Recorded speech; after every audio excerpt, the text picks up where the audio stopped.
We've talked about levelling up, and it's been the buzzword, hasn't it, for the Conservative government. It said it was all about growing the economy, creating jobs and supporting communities. Just down the road is Nuneaton, which did receive some levelling up funding, as we said, but did it make a difference to the town and the people who live and work there? Here's our political reporter, Joshua Nevitt. Behind locked gates, a giant of a once illustrious industry lies dormant.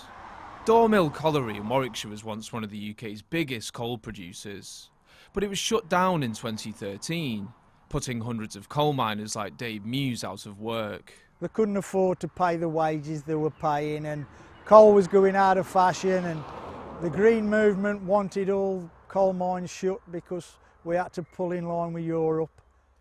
Since the pit's closure, the nearby town of Nuneaton has become the most deprived area in Warwickshire. But after Boris Johnson and the Conservatives swept to power in 2019, former mining communities like Nuneaton were promised a new era of prosperity. So that with safer streets and better education and fantastic new road and rail infrastructure and full fibre broadband, we level up across Britain. The government says it's invested more than £15 billion in levelling up since 2019. But Dave Muse isn't convinced it's done much for Nuneaton. Just not happened. The levelling up was to level up the areas up north where they shut all the pits and the steelworks and the potteries and the shipyards. Deprived areas, no, nothing. As the shadow of the past hangs over Nuneaton, the industries of the future are coming down the track. Myra Technology Park is home to dozens of cutting-edge transport businesses, and one of them is Hydrogen Vehicle Systems, which is developing a HGV truck powered by renewable energy. It's great being here in Nuneaton. We can really tap into a lot of the skills that we see from around here. If the business takes off, it could mean more jobs for the West Midlands. But the company says its fate is riding on investment from the next government. We want to produce and sell in the UK, but unfortunately, if those policies aren't in place, we will take the truck to Europe and sell there.